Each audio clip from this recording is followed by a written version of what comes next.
चाहिए हो, किसी भी तरह चाहिए, गलत रीति से हो, सही रीति से हो, हाँ जैसे भी हो मुझे चाहिए। मना किया जाए तो बोले नहीं करूँगा, मैं करूँगा,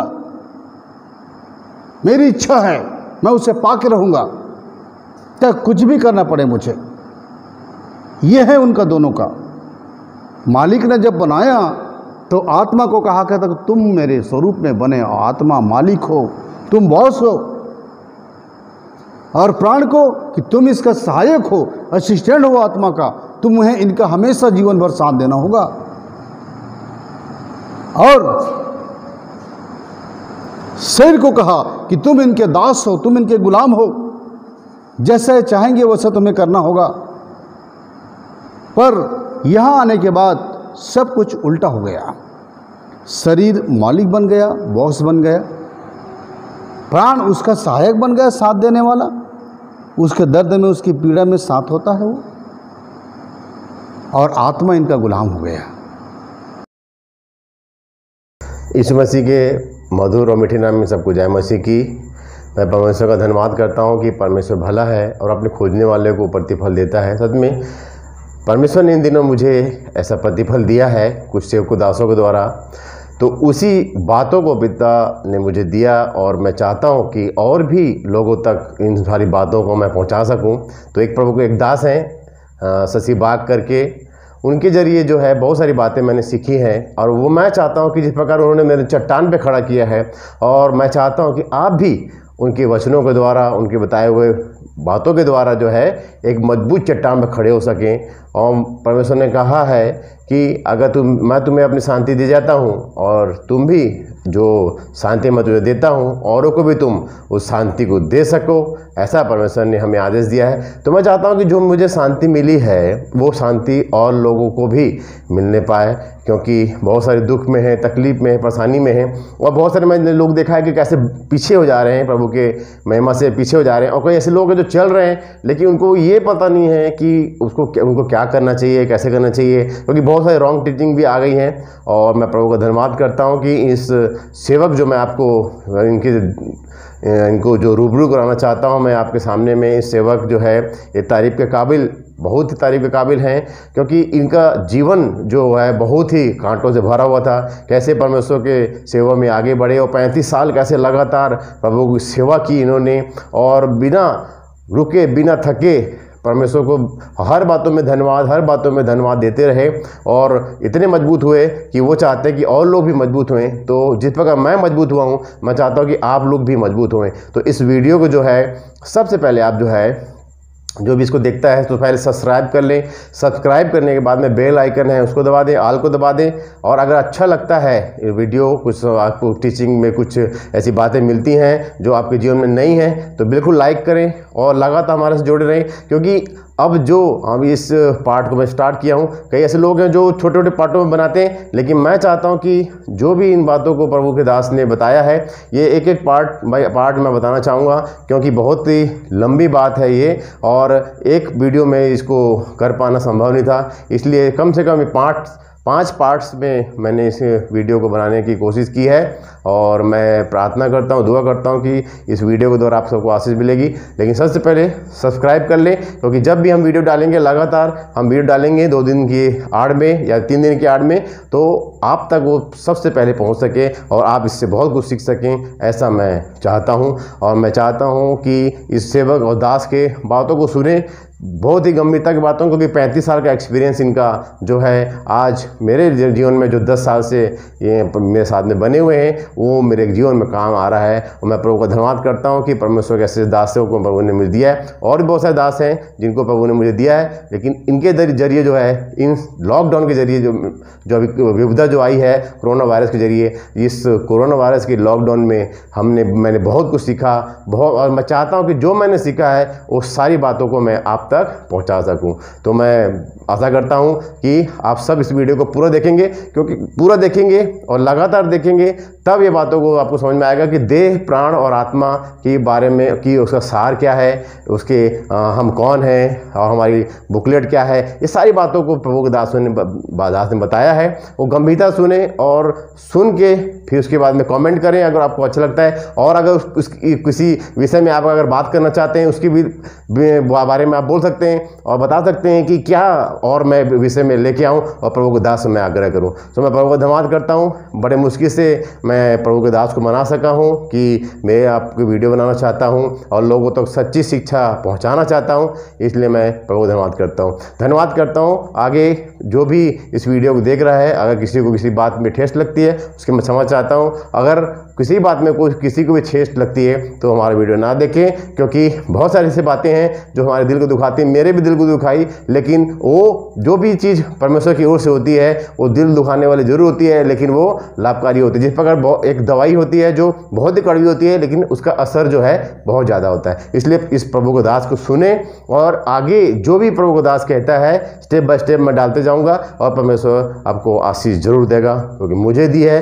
मुझे चट्टान में खड़ा किया है ये प्रभु के दास के द्वारा। क्योंकि लगातार एक एक चीज़, जैसे न्यू एक डाली जाती है, उसके ऊपर में फिर फ्लोरिंग की जाती है, फिर उसके ऊपर में घर बनाया जाता है, उसके ऊपर में फ्लोरिंग की जाती है, छत डाली जाती है, उसके बाद में बहुत सारी बातें उसमें जो एक एक स्टेप बाय स्टेप इस प्रभु को दास ने सिखाया है। तो मैं चाहता हूं कि आप सब उस चीज़ों को सीख सकें और प्रभु के नाम की महिमा हो सके, ताकि आप और मजबूत हो सकें। आइए प्रभु के दास को सुनते हैं और प्रभु के नाम की महिमा करते हैं। सबको जय मसीह की।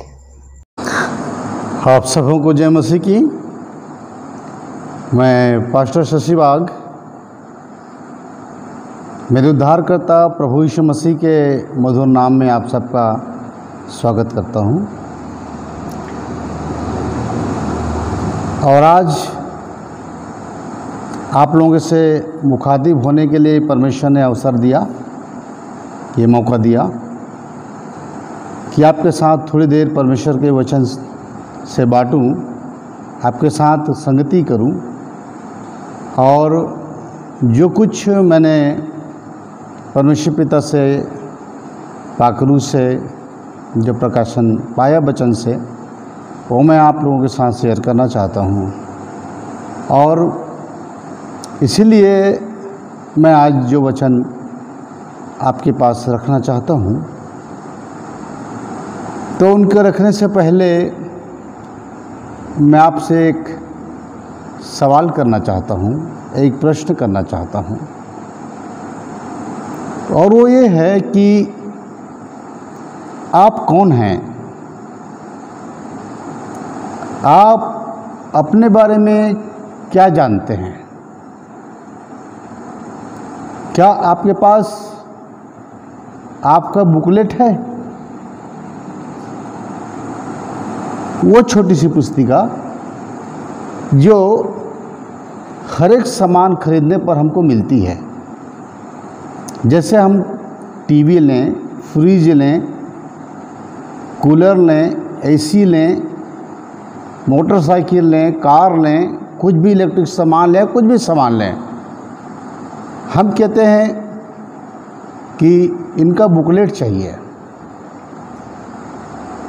बुकलेट उसमें रहता ही है, मांगना नहीं पड़ता, साथ में रहता है वो, और वो उस सामान के विषय में सारी जानकारी उसमें होती है कि ये कैसे बना है, किसमें क्या क्या पार्ट्स हैं और कैसे इनको चलाना है, ये सारी जानकारी उनमें रहती है।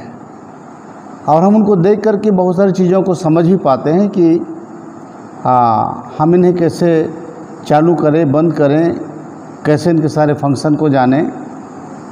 तो वो बुकलेट होती है हर चीज़ों में जो हम सामान खरीदते हैं। तो हमको हमारा खुदा ने बनाया, तो क्या बिना पहचान का और बिना बुकलेट का बनाया? कि हमारे पास कोई बुकलेट नहीं है, हम अपने आप को नहीं जानते। तो जब हम अपने आप को नहीं जानते, जब हम खुद ही को नहीं जानते, तो अपने बनाने वाले खुदा को कैसे जानेंगे? जब खुद ही को नहीं जानते तो खुदा को कैसे जानेंगे? तो यही कुछ बातें मैं आप लोगों के पास रखना चाहता हूँ कि क्या आप अपने आप को जानते हैं? मैं आपसे पूछूं कि आप कौन हैं, तो आप बोलेंगे कि मैं एक मनुष्य हूँ, मैं डॉक्टर हूँ, मैं इंजीनियर हूँ, मैं साइंटिस्ट हूँ, मैं ब्यूटिशियन हूँ, डाइटिशियन हूँ, इलेक्ट्रिशियन हूँ, मैं पॉलिटिशियन हूँ, वगैरह वगैरह। आप बहुत सारी बातें आप कहेंगे, बताएंगे। कई लोग बोलेंगे कि मैं मिट्टी से बना हुआ एक मनुष्य हूँ। वो तो हम भी जानते हैं कि आप मनुष्य हैं, मैं भी एक मनुष्य हूँ, लेकिन हमारी पहचान, हमारी जो पहचान है, हमारा बुकलेट क्या है जो हमारे बारे में बताती हो? मेरे अजीजों, ये बुकलेट जो है ये ऐसी पुस्तक है, बाइबल एक ऐसी बुक है, ऐसी पुस्तक है जो खुदा बाप ने हमारे लिए दिया है। हमारे बनाने के बाद हमें जो परमेश्वर का ये पुस्तक हमको मिला है, ये हमारा बुकलेट है।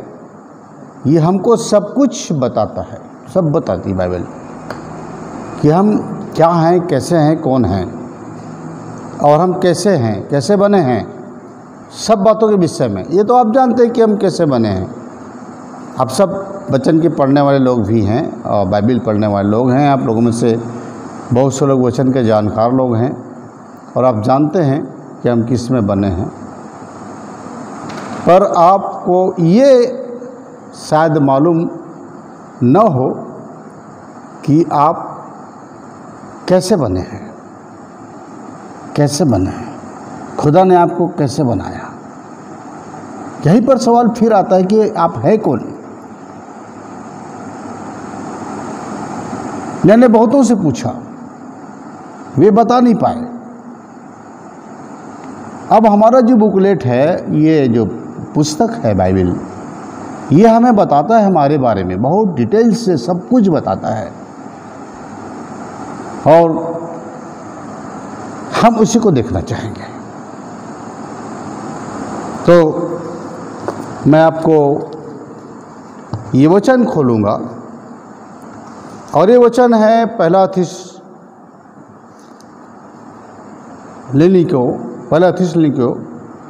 उसका 5 अध्याय का 23 पद।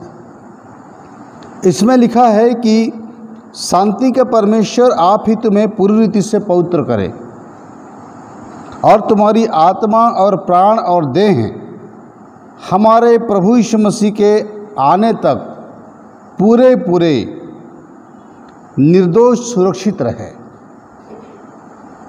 बाइबल ये बता रही है कि शांति का परमेश्वर आप ही तुम्हें पूरी रीति से पवित्र करे। पूरी रीति से मतलब, पूरी रीति से क्या तात्पर्य है परमेश्वर का? ये वचन कहना क्या चाहता है? तुम्हारी आत्मा और प्राण और देह हमारे प्रभु यीशु मसीह के आने तक पूरे पूरे निर्दोष और सुरक्षित रहें। कौन कौन सा भाग? आत्मा, प्राण और देह, ये तीनों भाग यीशु मसीह के आगमन पर, बहुत से लोग प्रभु यीशु मसीह के आगमन की तैयारी में हैं, देख रहे कि प्रभु का आगमन बहुत नज़दीक है। मैं भी इन बातों के विषय में बहुत सी संदेश दिया हूँ और कलीसियाओं में देता हूँ। मैं एक पासवान हूँ और कलीसिया रोपण मेरा काम है। मैं लगभग 35 साल से परमेश्वर की मिनिस्ट्री कर रहा हूँ, सेवकाई कर रहा हूँ। तो काफ़ी दूर तक सेवकाई है, मिनिस्ट्री है, लगभग 7 जिलों में, 7-8 जिलों में फैली है।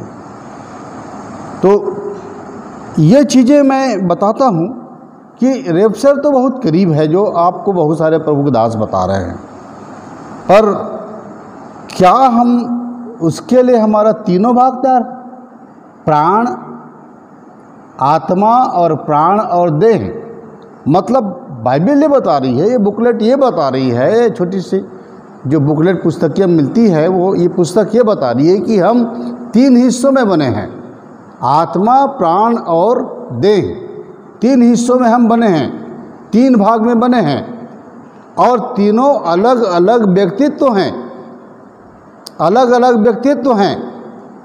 आत्मा एक अलग व्यक्तित्व है, प्राण एक अलग व्यक्तित्व है, और शरीर देह एक अलग व्यक्तित्व है।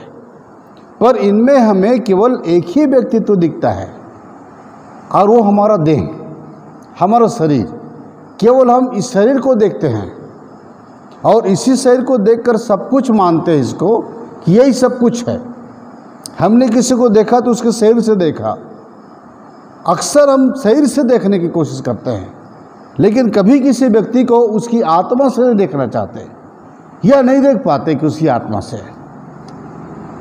और मृत्यु के बाद मनुष्य के अंदर से प्राण और आत्मा निकल जाता है। मृत्यु का मतलब ही है शरीर, मतलब देह और प्राण और आत्मा का अलग अलग हो जाना, ये मृत्यु है। और तीनों व्यक्ति एक साथ है, ये 3 व्यक्ति हैं, और 3 व्यक्ति मिलकर के एक साथ हैं। आत्मा एक व्यक्ति है, प्राण भी एक व्यक्ति है, और देह भी एक व्यक्ति है। तीनों को अगर एक लाइन से खड़ा करा दो तो आपको पहचानना मुश्किल हो जाएगा कि इसमें आत्मा कौन है, प्राण कौन है और देह कौन है। तीनों हुबहू एक जैसे हैं, तीनों, और तीनों के कार्य भी अलग हैं, अलग अलग हैं। तीनों अलग अलग व्यक्तित्व हैं और तीनों का कार्य भी अलग अलग है। अब हम आज यही चीज़ देखना चाहते हैं कि हम 3 व्यक्ति में एक व्यक्ति दिख रहे हैं। हाँ, जब हम आज इसको समझ जाएंगे तो खुदा को भी हम समझ जाएंगे कि खुदा भी 3 व्यक्तित्व में है, 3 व्यक्तित्व में है। वो पिता, पुत्र और पवित्र आत्मा, तीनों अलग अलग व्यक्तित्व में हैं, और तीनों मिलकर एक है। तीनों एक है, जैसे हमें आत्मा, प्राण और देह तीनों मिलकर एक हैं, दिखाई एक देता है, पर है 3। बस वैसी खुदा का भी है। तो खुदा को तो आगे हम समझने का ये करेंगे, पहले खुद को समझें, पहले हम खुद को समझें तो हम अपने आत्मक विषय में समझते हैं कि आत्मा जो हमारा है, वो हमारा आत्मा कैसे बना है, कहाँ से बना है। तो हम एक चीज़ पाते हैं, जब हम उत्पत्ति की पुस्तक देखते हैं, उत्पत्ति की पुस्तक देखते हैं तो उसमें 1 अध्याय के 26 पद में लिखा है कि फिर परमेश्वर ने कहा, हम मनुष्य को अपने स्वरूप के अनुसार अपनी समानता में बनाएं। अपने स्वरूप के अनुसार और अपनी समानता में बनाएं, और वे समुद्र की मछलियों और आकाश के पक्षियों और घरेलू पशुओं और सारी पृथ्वी पर और सब रेंगने वाले जंतुओं पर जो पृथ्वी पर रेंगते हैं अधिकार रखें। तो परमेश्वर के स्वरूप में परमेश्वर ने अपने ही स्वरूप में एक आत्मा तैयार किया। हम सबकी आत्मा उस खुदा की आत्मा से आया है, उनसे आया है। वो आत्माओं का परमेश्वर है, आत्माओं का मालिक है। हर आत्मा उनसे आता है, उनके पास जाता है, और इसीलिए ये आत्मा एक दिन जब उनके पास चला जाएगा तो आत्मा परमात्मा से मिल जाएगा। पर क्या वो एकदम परमात्मा से मिल जाएगा? जब तक वो परमात्मा को यहाँ न जान ले, यहाँ ना पाले। क्योंकि हम तो 3 भाग में हैं। तो हमारे पास आत्मा है, और आत्मा के पास जो सेंस है, आत्मा के पास ज्ञान है, आत्मा के पास शुद्ध ज्ञान है, और आत्मा के पास शुद्ध विवेक है।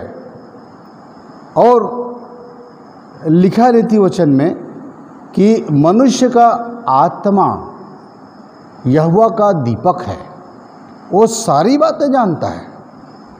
तो आत्मा को जो परमेश्वर बनाया, अपने स्वरूप में बनाया, हर बात आत्मा जानता है। भले आप आत्मा की आवाज़ नहीं सुन सकते, या सुनना नहीं चाहते, या सुनते नहीं, पर आपका आत्मा आपको अच्छी तरह जानता है, आपके प्राण को भी और आपके शरीर को भी। और उसी आत्मा की मृत्यु हुई। मृत्यु का मतलब क्या है?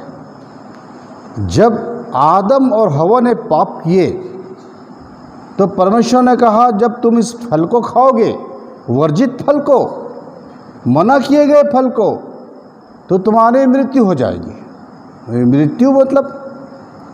मृत्यु का मतलब ये है कि उस आत्मा का परमात्मा से, परमेश्वर से अलगाव हो जाना, अलग हो जाना, और वही अलगाव मृत्यु है। और जब परमेश्वर उस आत्मा को छोड़ दिया, या वो आत्मा परमेश्वर से दूर हो गया, तो वो मृतक समान हो जाता है। और फिर जैसे वो बनाया गया है, उसके पास शुद्ध विवेक है, शुद्ध ज्ञान है, उसके बाद जो सेंस है सब चीज़ों को समझने का, जानने का, उसके पास जो एहसास है, उसके पास, कभी कभी लोग बोलते हैं ना कि मेरा छठी इंद्री कुछ बता रहा है। अरे छठी इंद्री क्या है? ये वो आत्मा समझ जाता है, बहुत दूर की बातों को जानता है। इसलिए कई बार आत्मा हमको सचेत करता है, पर मृतक समान पड़ी हुई आत्मा कहाँ से सचेत करे? हाँ, वो तो पूरा मृतक के समान पड़ा हुआ है। वो तो अपने शरीर को, अपने प्राण को कभी रोक नहीं पाता है। तो आत्मा को सब कुछ मिला हुआ है, जो परमेश्वर के पास है वो सब कुछ आत्मा लेके आया हुआ है, सारी चीज़ें लेके आया अपने पिता से। लेकिन यहाँ पर आने के बाद में देखिए, ये दोनों जो प्राण और शरीर, इन दोनों ने मिलकर आत्मा को मार डाला, मतलब अलग कर दिया परमेश्वर से। इन दोनों ने मिलकर क्या हुआ? अदन के बारे में क्या हुआ? अदन के बारे में ये हुआ कि अदन के बारे में जब परमेश्वर ने उस वर्जित फल को, भले या बुरे के ज्ञान के फल को न खाने को कहा, तो भले और बुरे के ज्ञान का जो फल है उसको परमेश्वर ने मना किया कि मत खाना, पर इन लोगों ने खाया। तो शैतान यहाँ पर रोकता है 3 अध्याय में, और कहता है कि जब तुम इस फल को खाओगे, लिखा है, पर लिखा है 4 पद में, तब सर्प ने स्त्री से कहा, तुम निश्चय न मरोगे। इससे ने कहा मर जाएंगे, छूना भी मत बोला, मर जाएंगे। तो सर्प ने कहा कि तुम निश्चय न मरोगे, वरन परमेश्वर आप जानता है कि जिस दिन तुम उसका फल खाओगे, उसी दिन तुम्हारी आंखें खुल जाएंगी और तुम भले बुरे का ज्ञान पाकर परमेश्वर के तुल्य हो जाओगे। तो यहाँ पर उसने कहा कि तुम परमेश्वर के तुल्य हो जाओगे, भले और बुरे ज्ञान पाकर। तो शैतान ने सच बोला था या झूठ बोला था? आप लोगों में से बहुत से लोग इस प्रश्न पर एक ही बात कहेंगे कि शैतान ने झूठ बोला था। परमेश्वर तो उनको अपने स्वरूप में बनाया था, और शैतान यहाँ पर झूठ बोल दिया, और झूठ बोलकर उसे खिला दिया। पर मैं आपसे कहता हूँ कि शैतान यहाँ पर झूठ नहीं बोला, सच बोला, सच बोला। अब आप कहोगे कि शैतान सच कैसे बोला? यहाँ पर तो मरने की बात हो रही। परमेश्वर ने कहा है यहाँ पर, ये 2 अध्याय के 16 पद में, और यहोवा परमेश्वर ने आदम को आज्ञा दी कि तू वाटिका के सब वृक्षों का फल बिना खटके खा सकता है, पर भले या बुरे के ज्ञान का जो वृक्ष है उसका फल तू कभी न खाना, क्योंकि जिस दिन तू उसका फल खाएगा उसी दिन अवश्य मर जाएगा। परमेश्वर ने कहा था खाएगा तो मर जाएगा, पर शैतान यहाँ कहता है नहीं मरेगा, नहीं मरेगा। कि यहाँ पर एक ऐसा रहस्य है कि यहाँ पर जब हम उत्पत्ति 3 अध्याय और उसका 22 पद को पढ़ते हैं तो इसमें लिखा है कि फिर यहोवा परमेश्वर ने कहा कि मनुष्य भले बुरे का ज्ञान पाकर हम में से एक के समान हो गया है, इसलिए अब ऐसा न हो कि वह हाथ बढ़ाकर जीवन के वृक्ष के फल भी तोड़ के खा ले और सदा जीवित रहे। परमेश्वर ने कहा, यहोवा परमेश्वर ने कहा कि मनुष्य भले बुरे का ज्ञान पाकर हम में से एक के समान हो गया है। तो शैतान बोलता है कि इसको खाकर तुम परमेश्वर के तुल्य हो जाओगे, तो कहाँ गलत कहा? यहाँ पर तो लिखा है, परमेश्वर ने कहा है कि हमारे समान हो गए हो, इस पेड़ के फल को खा के हमारे समान हो गया। ठीक तो कहा था शैतान कि तुम परमेश्वर के तुल्य हो जाओगे, उसके समान हो जाओगे। और यहाँ पर परमेश्वर बता रहे हैं कि कह रहे हैं कि उस फल को खाने के बाद हमारे समान हो गए।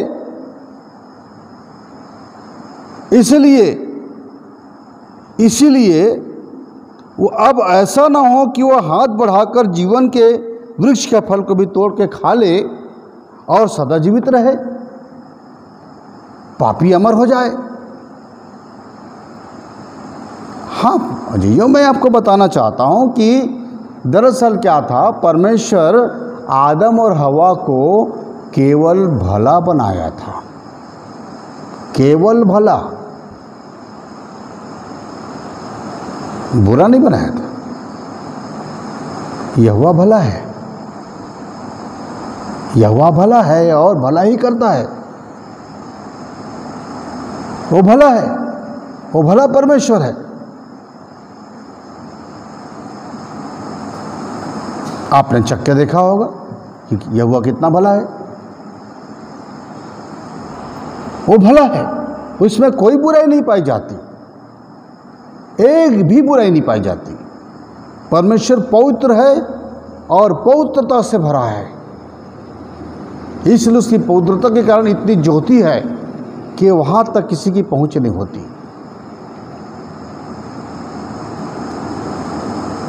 वैज्ञानिक भी आगे 5वें आसमान तक जाने के लिए उनके पास कोई साधन आगे नहीं है। वो जान रहे हैं कि उसके बाद जो ज्योति, जो प्रकाश है, उसमें कोई जिंदा नहीं रहेगा, वहाँ तक नहीं जा सकते,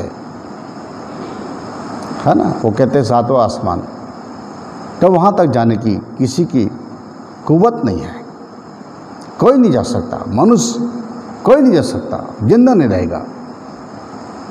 इसीलिए स्वर्ग में भी परमेश्वर के पास 6 पंख वाले दूत हैं, क्योंकि उस प्रकाश को बर्दाश्त नहीं कर सकते, उस ज्योति को। इसे 2 पंख से उड़ते हैं, 2 पंख से अपने सिर को ढांपते हैं, 2 पंख से चेहरे को छुपाते हैं।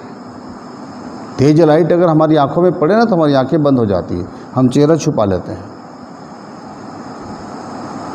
परमेश्वर भला है, इसलिए केवल अपने जैसे आत्मा को बनाया, आदम की आत्मा को बनाया, हवा की आत्मा को बनाया, केवल भला बनाया, केवल भला बनाया, केवल पवित्र बनाया, केवल सुंदर बनाया। और वो सुंदर और वो पवित्र जो परमेश्वर ने उनको बनाया और बनाकर कहा कि ये जो वृक्ष है इसका फल जो है भले और बुरे दोनों का ज्ञान उत्पन्न करने वाला है। परमेश्वर को मालूम था जब तक उस पेड़ के फल को नहीं खाएंगे तब तक ये लोग बुराई को नहीं जानेंगे। परमेश्वर बुरा नहीं है, परमेश्वर में कोई बुराई नहीं है, लेकिन परमेश्वर बुराई को जानते हैं। बुराई क्या होती है उसको जानते हैं, पर कभी वो बुराई नहीं करते। बुराई उनके साथ नहीं जाते, बुरा नहीं बनते, पर बुराई को जानते हैं कि बुराई क्या होती है। आदम और हवा केवल भले थे, वो बुरे नहीं थे। उन्हें बुराई नहीं बनाया परमेश्वर ने, केवल भलाई ही बनाया, केवल भला ही बनाया अपने समान। और परमेश्वर ने सोचा कि अगर मैं भला हूँ, पवित्र हूँ, निर्दोष हूँ, निर्मल हूँ, ऐसी मैंने आदम हवा को भी बना दिया है, उनकी आत्मा प्राण को। पर यदि उस फल को खा लेंगे तो बुराई को जान जाएंगे, मेरी तरह जैसे मैं जानता हूँ बुराई को, पर बुराई करता नहीं। बुराई क्या होती है उसको मैं जानता हूँ। और ये लोग भी बुराई को जान जाएंगे, तो बुराई को जानने के बाद ये अच्छाई नहीं करेंगे, ये अच्छा नहीं बनेंगे। ये बुराई इनको आकर्षित करेगी और बुराई की तरफ ही जाएंगे और बुरा ही करेंगे, फिर बुरा बन जाएंगे। धीरे धीरे बुराई उनमें बढ़ती जाएगी और एक दिन पूरी बुराई से भर जाएंगे। मनुष्य आधा मनुष्य और आधा शैतान बन जाता है, और कोई कोई तो पूरे शैतान बन जाते हैं। परमेश्वर का बनाया हुआ अपना स्वरूप अब देखो किसके स्वरूप में चला गया। इसीलिए परमेश्वर ने कहा कि मत खाना, बुराई को मत जाने। अगर बुराई को जान गया तो बुराई की तरफ ही आकर्षित हो गए। आज आप संसार में लोगों को देख रहे हैं, लोग अच्छाई कम, बहुत कम उनके अंदर अच्छाई मिलेगी। अच्छाई नहीं मिलती ऐसी नहीं, अच्छाई है, परमेश्वर अच्छा बनाया था, लेकिन अच्छा बहुत कम होते हैं, बुराई ज़्यादा होती है उनमें। इसलिए मनुष्य जीवन भर गुनाह करता है और पाप करता है। और इसलिए बाइबल बताती है कि सबने पाप किया है, कोई धर्मी नहीं, एक भी नहीं। कारण पाप, कारण बुराई। उस फल को खाने के बाद उन्होंने बुराई को जान लिया, बुराई का ज्ञान आ गया। बस यही ज्ञान देना चाहता था शैतान। और आज जितना ज़्यादा बुराई का ज्ञान वो देना चाहता है वो लोगों को देता है, और लोग ग्रहण करते हैं, एक्सेप्ट करते हैं, स्वीकार करते हैं बुराई को। आप अच्छी बात बताओ तो स्वीकार नहीं करते, लेकिन बुरी बात को स्वीकार करते हैं, झूठ को तुरंत यकीन करते हैं, सच सुनना पसंद नहीं करते हैं। हाँ, इस धरती को कितने बार परमेश्वर उजाड़ा है, इस पृथ्वी को, ये कोई मनुष्य नहीं जानता। पर इससे पहले जो धरती उजाड़ी गई है उसके बारे में बाइबल पूरी बताती है। इससे पहले पृथ्वी थी और पृथ्वी में क्या क्या चीज़ था, सारी बातें बाइबल बताती है। कभी अगले ये में मैं आगे बताऊंगा इस पर यह बताना चाहता हूँ कि आज मनुष्य को वो बुराई की ओर आकर्षित करता है, और बुराई का फल सबसे ज़्यादा आकर्षक होता है। इसीलिए हवा को फल ज़्यादा आकर्षक लगा, उसके प्राण और उसके शरीर दोनों मिल गए और उस फल की ओर आकर्षित हो गए। क्योंकि प्रियो, मैं आपको बताना चाहता हूँ कि आत्मा के पास तो सेंस है समझने का सब चीज़ों को, और ज्ञान है, शुद्ध ज्ञान है, और विवेक है। हमेशा वो विवेक से फैसला लेता है और परमेश्वर की इच्छा को पसंद करता है। पर प्राण के पास में मन है, प्राण के पास में मन है। मन, और मन को आप जानते हैं, मन में सब प्रकार का असाध्य रोग है ना। मन बहुत चंचल है, मन को बस करना बहुत कठिन होता है।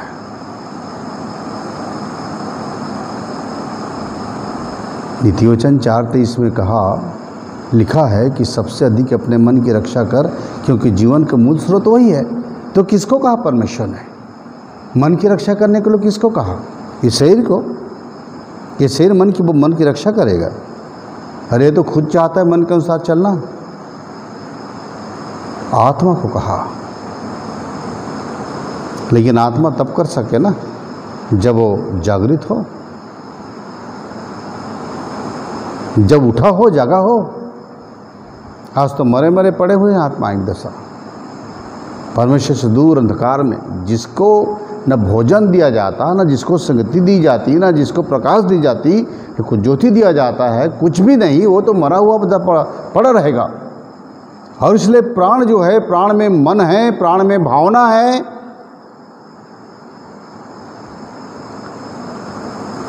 इमोशन है, इच्छा है, संवेदना है, सेंसिटिविटी है प्राण में।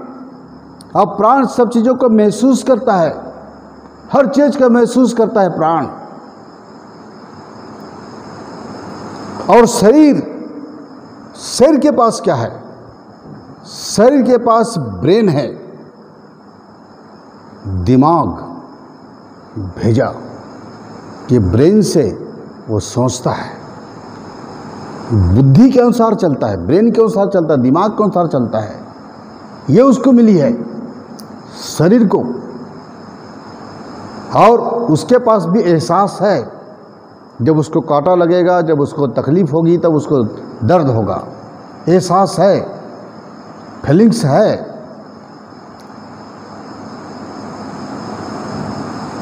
कूलर की हवा, एसी की हवा और गर्म हवा, सबका एहसास अच्छा से जानता है वो। दुख सुख का एहसास अच्छा से जानता है वो। पर जब भी चलता है तो बुद्धि से चलता है। शरीर के पास बुद्धि है। और अब प्राण और शरीर दोनों मिल गए, और दोनों मिल के चिपक गए। और चिपक जाने के बाद अब दोनों मिल के एक हो गए। अब वे दो चीज़ों में चलते हैं, दो बातों में, बुद्धि और मन। मन की इच्छा पर और बुद्धि की इच्छा पर। बुद्धि से दोनों का उपयोग करते हैं। बुद्धि लगाएंगे, दिमाग लगाएंगे, हर चीज़ में दिमाग लगाएंगे। यह तो कि खुदा के कामों में भी, उनके ये वचनों में भी, तमाम में अपना ब्रेन लगाते हैं, अपना दिमाग लगाते हैं। ये बोलते हैं कि खुदा ने ऐसा क्यों किया, ये नहीं करता तो क्या होता, वो नहीं होता तो क्या होता। ये तमाम चीज़ें हम सब बातें पहले जान लें ये। और दिमाग से पकड़ना चाहते हैं, कितना बड़ा ब्रेन है उसके पास, कितनी बड़ी दिमाग है, जो खुदा को जानेगा।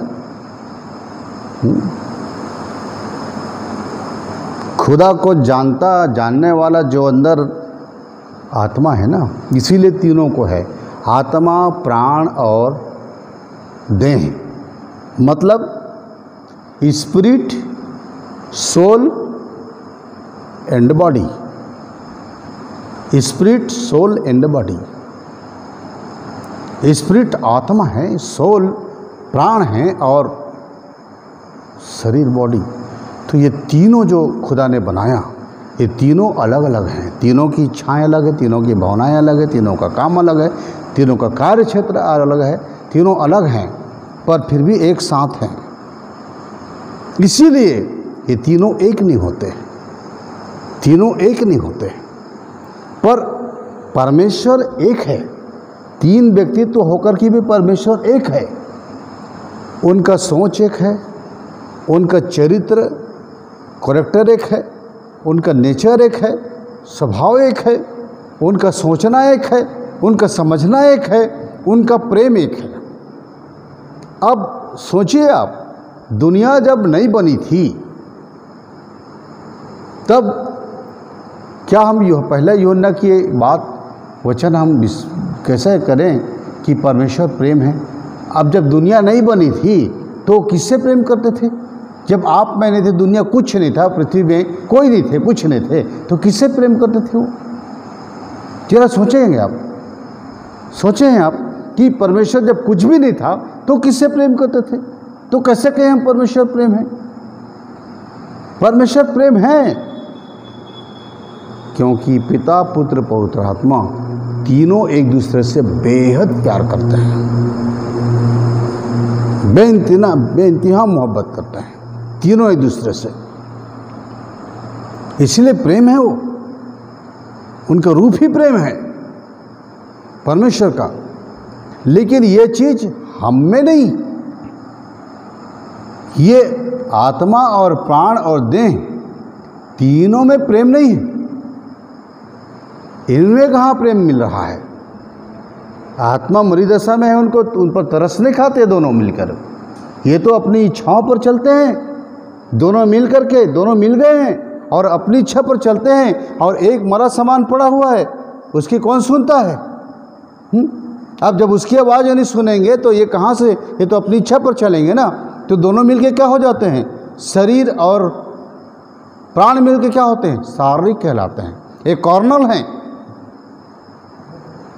शारीरिक मनुष्य हैं ये आत्मा को जानते नहीं, परमात्मा को जानते नहीं। जब इनका आत्मा नहीं जगा है तो परमात्मा को, परमेश्वर को कैसे जानेंगे? हाँ, ये शारीरिक हैं। तो इनमें और कुत्ते बिल्ली में और सांप बिच्छू में और कीड़ों में और जानवरों में फर्क ही क्या है? क्या फर्क है? उनके पास केवल दो ही चीज है, सोल और बॉडी, सोल एंड बॉडी, प्राण और देह, प्राण और शरीर। पशुओं में, पशु पक्षियों में, कीड़ों में, हर जीव जंतु में केवल दो ही भाग है, उनमें आत्मा नहीं होती, आत्मा नहीं होती उनमें। इसीलिए वो कभी परमेश्वर को, परमात्मा को नहीं खोजते, नहीं जानते।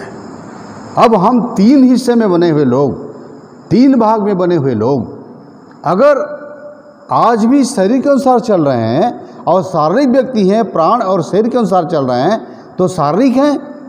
और इसमें लिखा है पहला कुरिन्थियों में, पहला कुरिन्थी उसका 2 अध्याय देखिए, पहला कुरिन्थी उसका 2 अध्याय में लिखा है 14 पद में, परंतु शारीरिक मनुष्य परमेश्वर की आत्मा की बातें ग्रहण नहीं करता, क्योंकि वे उनकी दृष्टि में मूर्खता की बातें हैं और न वह उन्हें जान सकता है, क्योंकि उनकी जांच आत्मिक रीति से होती है। तो शारीरिक मनुष्य परमेश्वर के आत्मा की बातों को ग्रहण नहीं कर सकता, क्योंकि उसका आत्मा खुद का जगह नहीं है। तो उसकी आवाज़, परमेश्वर की आवाज़ को, परमात्मा की आवाज़ को कैसे ग्रहण करेगा? वो तो शरीर और बस प्राण बस है, आत्मा तो मृतक दशा में पड़ा हुआ है, तो कैसे ग्रहण करेगा वो? एक कुत्ता से आप वचन को से बात करो, एक बिल्ली से बात करो, एक चूहा बंदर से बात करो, तो वो समझेगा क्या? वो तो ग्रहण नहीं कर सकता ना, क्योंकि उसके पास आत्मा नहीं, स्पिरिट नहीं है। जब हमारे पास स्पिरिट है और हम नया जन्म नहीं पाए, हमारा आत्मा नहीं जगा है, बॉर्न अगेन हमारा नहीं हुआ है, रीजनरेशन हमारा नहीं हुआ है, तो फिर हम शारीरिक हैं और शरीर और प्राण के अनुसार चलते हैं, मन के अनुसार चलते हैं, इच्छा और भावनाओं के अनुसार चलते हैं। जो अच्छा लगता है वही करते हैं। आंखें जो जिसको भा जाए बस मुझे चाहिए वो, हाँ, जिसमें मन आ जाए बस मुझे चाहिए वो, किसी भी तरह चाहिए, गलत रीति से हो, सही रीति से हो, हाँ, जैसे भी हो मुझे चाहिए। मना किया जाए तो बोले नहीं करूँगा, मैं करूँगा, मेरी इच्छा है, मैं उसे पा के रहूँगा, चाहे कुछ भी करना पड़े मुझे। ये है उनका दोनों का। मालिक ने जब बनाया तो आत्मा को कहा कहता कि तुम मेरे स्वरूप में बने, और आत्मा मालिक हो, तुम बॉस हो, और प्राण को कि तुम इसका सहायक हो, असिस्टेंट हो आत्मा का, तुम्हें इनका हमेशा जीवन भर साथ देना होगा। और शरीर को कहा कि तुम इनके दास हो, तुम इनके गुलाम हो, जैसे चाहेंगे वैसा तुम्हें करना होगा। पर यहां आने के बाद सब कुछ उल्टा हो गया। शरीर मालिक बन गया, बॉस बन गया, प्राण उसका सहायक बन गया, साथ देने वाला। उसके दर्द में, उसकी पीड़ा में साथ होता है वो। और आत्मा इनका गुलाम हो गया, कभी आत्मा का आवाज़ नहीं सुनते, तो इसको दबा दिया जाता है। यही है हमारी सृष्टि, ऐसे ही हम बने हुए हैं। और हम सोचते हैं कि रेप्चर होगा और परमेश्वर के पास जाएंगे। अरे भाई, जब अपने आप को नहीं समझ पा रहे हैं, आप अपने आप को नहीं जान पा रहे हैं, आपका आत्मा कितनी ग्रहण करता है परमेश्वर की बातों को, कितना आप समझ पाते हैं, कितनी उनकी इच्छा पर चलते हैं, उनकी आज्ञा पर चलते हैं, जानते हैं कि परमेश्वर को क्या अच्छा लगता है। जब ये चीज़ें नहीं होंगी तो फिर कैसे आप कह सकते कि मैं परमेश्वर के साथ एक हो जाऊंगा? अभी एक हैं।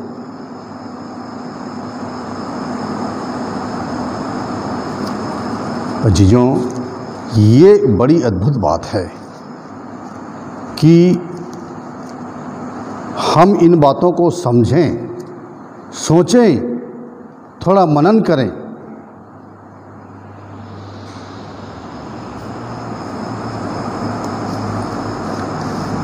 बहुत सारी चीज़ों को याद करने की जो क्षमता है वो हमारे शरीर में, ब्रेन से याददाश्त रहती है ब्रेन में, और दूसरा मन में होता है। बहुत सी बातें मन में होती हैं, पुरानी पुरानी बातें हमारे मन में होती याद के रूप में, और ब्रेन में होती हैं। ये दोनों मिलकर ही तो आपस में रखे हुए हैं सबको। जो कुछ हमारे जीवन में होता है वो सब हमेशा याद रहता है। ये हमारे स्मरण शक्ति को हमारे प्राण और हमारे मन। मैं क्षमा चाहूँगा, मुझे इस वीडियो को अभी यहाँ रुकना पड़ेगा क्योंकि बहुत लंबी वीडियो है ये, और मुझे इसे 5 पार्टों में जिस प्रकार मैंने बताया है मुझे इसे दर्शाना पड़ेगा। और एक एक पार्ट जो है मैं 2-3 दिन के अंदर मैं लेके आऊँगा। मैंने पहले कहा है, आप अभी अगर आपने सब्सक्राइब नहीं किया है, सब्सक्राइब कर ले, बेल आइकन को दबा दें ताकि जब भी मैं वीडियो डालूँ आप तक पहुँच सके। और अगर आपको अच्छी टीचिंग लगी है तो बिल्कुल आप सर लाइक कर सकते हैं। और अगर कुछ ऐसी विषय के बारे में अगर आपको जानना है कि क्या चीज़ आप जानना चाहते हैं जिसमें आपको कन्फ्यूजन है, तो आप बिल्कुल आप नीचे कमेंट बॉक्स में डाल सकते हैं और मुझे बता सकते हैं। मैं प्रभु गुरदास से बात करके बिल्कुल उस विषय के बारे में वीडियो लेके आऊँगा ताकि जो भी आपके मन में सुख सुबह है, जो भी आपके मन में बातें हैं, कोई ऐसे सवाल हैं, उन सारे सवालों को मैं जो है प्रभु के वचन से, प्रभु के दास के द्वारा बता सकूं। तो मैं परमेश्वर को धन्यवाद करता हूं और अगले वीडियो के लिए आप इंतज़ार करें। और बिल्कुल जल्दी मैं वीडियो डालता हूं क्योंकि बहुत मेहनत लगती है इस वीडियो को बनाने के लिए, इसलिए मैं प्रभु को धन्यवाद करता हूँ। मैं हमारे लिए प्रार्थना करें और परमेश्वर का धन्यवाद करें और परमेश्वर के साथ में चलने के लिए 2 पैर का इस्तेमाल करें। जो मैंने पिछले वीडियो में बताया कि 2 पैर हमें अब मिल चुके हैं, जैसे मैं बताया 8:28 रोमियो 8:28 और पहला थिस्सलुनीकियों 5:18, ये दोनों पैरों को लेकर चलें ताकि एक एक स्टेप आगे बढ़ते जाएं आप तक। परमेश्वर का मैं धन्यवाद करता हूँ कि परमेश्वर सच में भला है, मेरे साथ में भलाई किया है। अगर आपके जीवन में भलाई करे इन वचनों के द्वारा तो बिल्कुल आप मुझे कमेंट में बताएं। तो मैं परमेश्वर का धन्यवाद करता हूँ, परमेश्वर को पहला स्थान देता हूँ और हम अगले वीडियो तक फिर से मैं इजाज़त लेना चाहता हूँ। सबको जय मसीह की। God bless you all.